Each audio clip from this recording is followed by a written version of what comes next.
The morning sun slipped through the lace curtains of Isabel Rowan's modest flat in Penzance, casting delicate patterns on the wooden floor.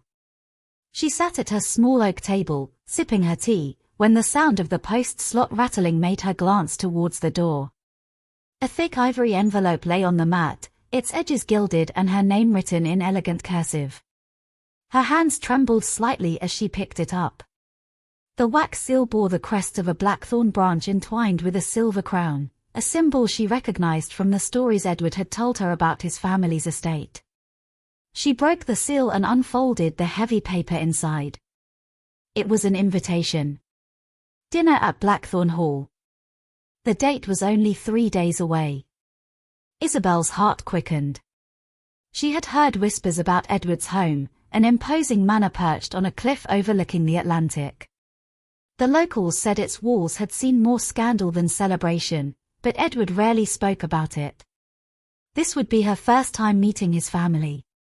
When Edward arrived that evening, she held the invitation up to him. He smiled faintly, but there was a flicker in his eyes she couldn't quite read. "They want to meet you," he said. "It's important." The next 3 days passed in a blur. Isabel chose a simple navy dress and borrowed a pearl necklace from her neighbor. On the night of the dinner, Edward arrived in a dark tailored suit, his expression unreadable as they drove through winding country roads. As they approached the hall, the last blush of daylight faded into a stormy twilight. The manor rose ahead, vast and shadowed, its stone walls streaked with age, its windows glinting like watchful eyes. The sound of the sea crashing against the cliffs below carried on the wind. Inside, the air smelled faintly of lavender and something older, dust, perhaps, or history. The hall was lined with portraits of stern-faced ancestors, each painted with unsettling precision.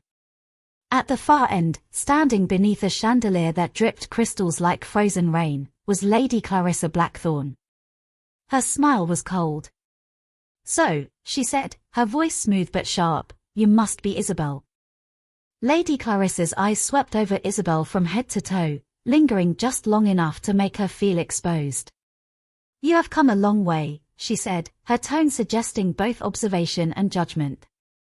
"I do hope you enjoy the atmosphere here." Before Isabel could respond, a tall man in his 60s appeared at Lady Clarissa's side. His presence was quieter, but his gaze was equally sharp. Edward leaned in to whisper, "My uncle, Lord William." Lord William offered a brief nod, though his eyes didn't leave Isabel's face. "Welcome," he said, the word clipped, as if rationed. They moved to the dining room, a vast space with a table that seemed to stretch endlessly beneath a candelabrum heavy with wax.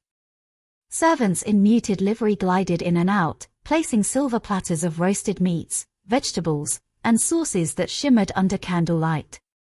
The conversation began politely, though it felt rehearsed, as if each word was chosen with care to avoid revealing too much. Lady Clarissa asked about Isabel's family, her work at the bookshop, and her upbringing in Penzance. Every question was wrapped in a velvet tone but edged like a blade. At one point, she leaned forward, her crystal glass poised between her fingers. "And tell me, Miss Rowan," she said softly, "how does a young woman from such modest means find herself engaged to a Blackthorne?" The table fell silent. Even the fire seemed to dim. Isabel could feel every gaze upon her.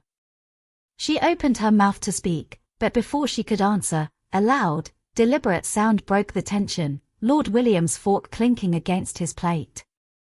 "Clarissa," he said, his voice low, "not now." Lady Clarissa smiled, though her eyes did not warm. "Of course," she murmured, taking a sip of wine. But Isabel knew the question would come again.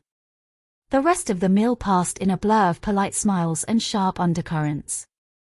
When dessert was served, Edward squeezed her hand under the table, his thumb tracing slow, reassuring circles. It was only as they rose from the table that Isabel noticed a doorway at the far end of the hall, half hidden behind a heavy velvet curtain. Something about it seemed out of place. As the others moved towards the drawing room, Isabel found her steps drifting toward that shadowed corner. She reached out to touch the curtain, only for a voice to snap from behind her. "You are not allowed in there." Isabel turned sharply. A young maid stood in the corridor, her pale face half hidden beneath a starched cap. The girl's eyes darted to the velvet curtain and back again, as though she had spoken without meaning to. "I'm sorry," Isabel said, her voice hushed. "I didn't mean to." The maid stepped closer, her expression tense. "No one goes through there. Not the guests, not the family. Especially not at night." Before Isabel could ask why, Lady Clarissa's voice rang from the drawing room. "Miss Rowan, do join us." The maid glanced nervously over her shoulder. "Please," she whispered, "forget you saw it." Then she hurried away, her shoes silent against the polished floor. Edward was waiting for her by the doorway to the drawing room. He didn't ask what had delayed her, but there was a faint crease between his brows. The evening wore on with the low hum of conversation, the ticking of a grandfather clock, and the occasional flash of lightning through the tall windows. When it was finally time to leave, Edward escorted her to the car. The wind off the cliffs had grown sharper, carrying the roar of the sea below.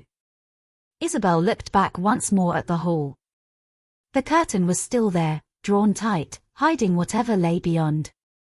That night, sleep came fitfully. Isabel found herself replaying the maid's warning over and over. No one goes through there. Not the guests. Not the family. 2 days later, she returned to the hall, this time alone. Edward had been called away to London on urgent business, but an ornate card had arrived that morning inviting her to tea with Lady Clarissa. The afternoon sky was a dull, heavy grey when she arrived. Inside, the hall felt even colder than before. Lady Clarissa received her in a smaller sitting room, its fire burning low. They exchanged pleasantries over tea, but Isabel's eyes kept drifting to the corridor she had seen before. At last, when Lady Clarissa stepped out briefly to speak to a servant, Isabel rose. She moved quietly down the hall, her footsteps muffled by the thick carpet. The curtain loomed ahead, darker in the dim light. Her hand trembled as she pulled it aside. Behind it stood a tall, narrow door of blackened oak, its surface marked with deep, jagged scratches, as if something inside had tried to get out. Isabel's fingers brushed against the cold iron handle. It was locked. She tried it once, then again, pressing her ear to the wood. For a moment, there was nothing, only the faint crackle of the fire from the sitting room far behind her. Then, so softly she almost thought she imagined it, came a sound. A slow, deliberate scrape from within. Her breath caught. She stepped back, her pulse racing. But before she could move further away, another sound followed, a low thud, like a hand striking the door from the inside. "Miss Rowan." The voice snapped through the air. Isabel turned to see Lady Clarissa standing a few paces away, her face composed but her eyes sharp as glass. "You seem curious," Lady Clarissa said, gliding forward. "I must remind you, some parts of this house are not meant to be explored. Curiosity, my dear, is not always a virtue." "I didn't mean to intrude," Isabel replied, trying to steady her voice. Lady Clarissa's smile was thin. Intrusion is a matter of intent and consequence. She reached past Isabel, drawing the curtain closed again with a sweep of her hand. "Now, let us return to our tea." The rest of the visit passed in a haze of polite conversation, but Isabel's mind was elsewhere. She could not forget the sound she had heard, nor the way Lady Clarissa had appeared so suddenly, as if she had been watching all along. That evening, back in her flat, she wrote to Edward. She didn't mention the door, only asked when he would return. His reply came the next morning in a short note, 2 more days. "Keep yourself safe." The words unsettled her. Why would he write that?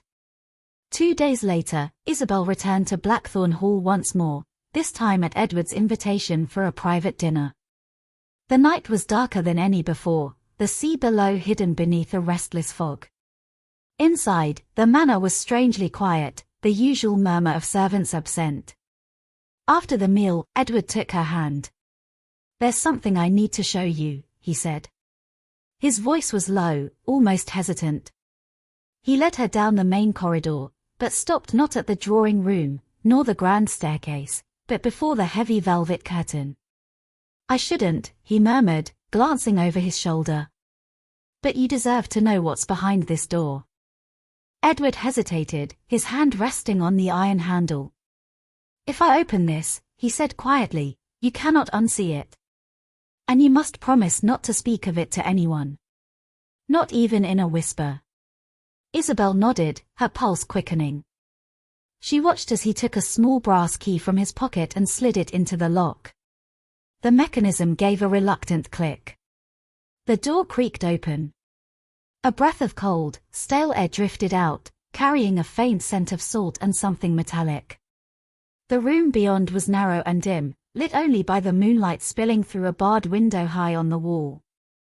Edward stepped inside, beckoning her to follow. The walls were lined with shelves, each holding objects wrapped in yellowing cloth or tucked into dusty boxes. In the center stood a heavy wooden table, its surface scarred with deep grooves. But what caught Isabel's attention was the far wall. A large oil painting hung there, half covered by a sheet. Edward reached up and pulled the fabric away. The painting was of a woman. Her eyes, a pale and piercing grey, seemed to follow them around the room. Her face was strikingly familiar, so familiar that Isabel felt her stomach turn. "She looks like me," Isabel whispered.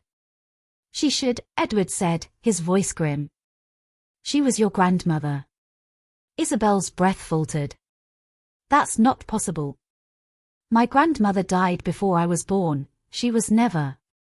"She lived here," Edward interrupted. "And she died here. But the truth of her death was never recorded." Before Isabel could respond, a sudden noise echoed through the room, a sharp knock from the other side of the wall, steady and deliberate. Edward's eyes went wide. "We need to leave. Now." Edward pulled her out of the room, shutting the door with a heavy thud before locking it again.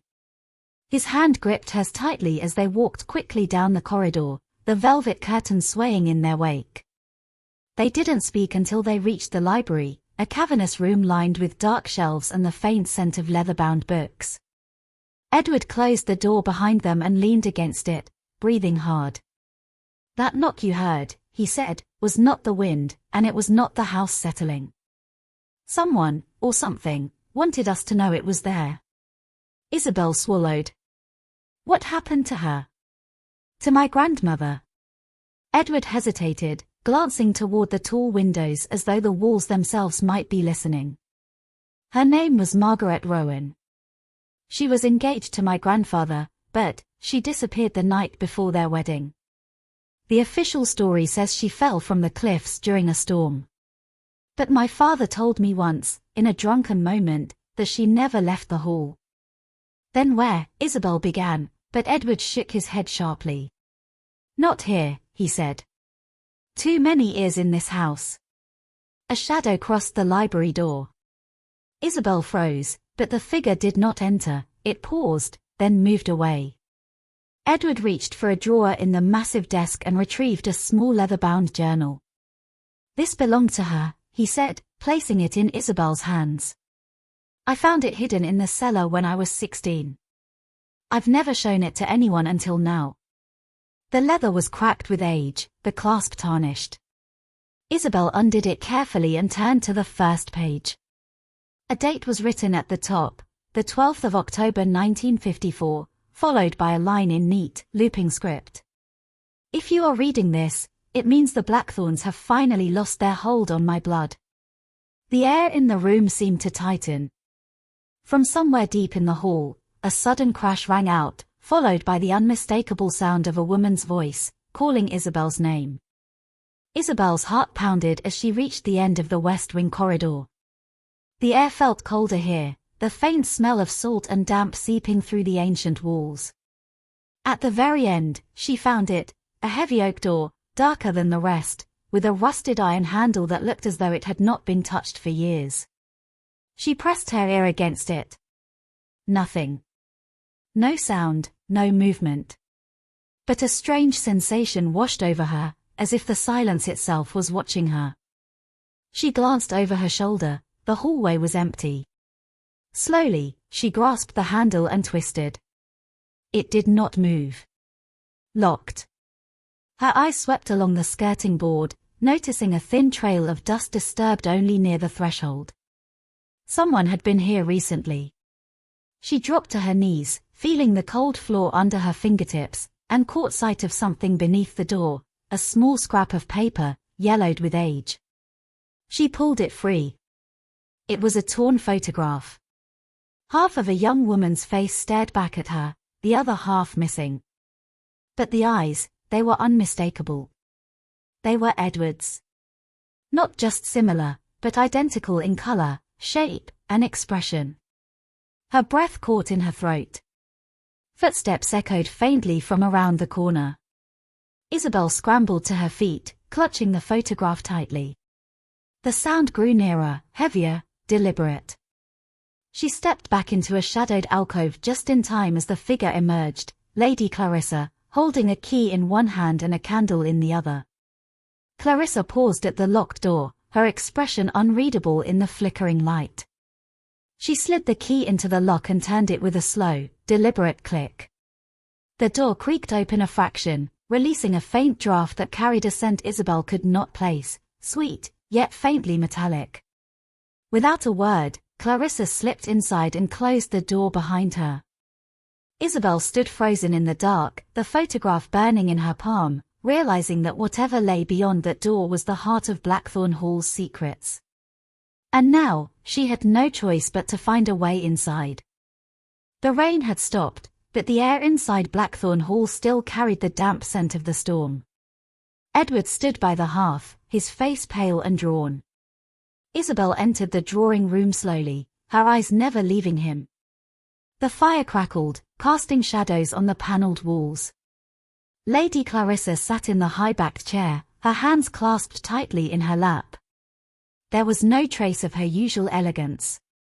Her hair was slightly disheveled, and her eyes, once so sharp, now looked tired and defeated. "I suppose," she began in a voice barely above a whisper, "you deserve the truth. Both of you." Edward took a step forward. "Mother, if you are going to speak, speak plainly. No more hints. No more games." Clarissa's gaze flickered towards Isabel, then back to her son. "Your father's death was not as simple as everyone believes. The scandal we tried so hard to bury, it is tied to this house, to our name. And Isabel, my dear, you have walked straight into it." Isabel's heart pounded. "What do you mean?" Clarissa closed her eyes for a moment before continuing. "Your father, Isabel, he was here, in this house, on the night Edward's father died. They argued, over debts, over loyalty, and over something far darker." Edward's head snapped towards Isabel. "Your father? You never told me." "I didn't know," Isabel interrupted, her voice shaking. "He never spoke of this place, never mentioned the Blackthorn name." Clarissa rose slowly to her feet. "Because it was meant to stay buried. Your father was not just a guest here that night, he was part of the cause. And her voice faltered, but she forced the words out. "I helped him leave without the police ever knowing he was here." The silence in the room grew heavy, broken only by the hiss of the fire. Isabel felt the ground shift beneath her. The woman who had accused her of being a fortune seeker had, all along, been guarding a secret that tied their fates together. Edward's jaw tightened. "So all your hatred towards Isabel was because you feared the truth would come out?" Clarissa's eyes glistened with unshed tears. "I feared losing everything. This house. Our name. And you." Isabel stepped closer, her voice steady despite the storm raging inside her. "But now you have lost something far greater." Before anyone could respond, the door to the drawing room creaked open. The old butler stood there, pale as chalk. "My lady," he said softly, "there is someone here who insists on speaking with you. He says his name is Rowan, and that you have been expecting him." Clarissa's face drained of color. Oh dear God, his comeback.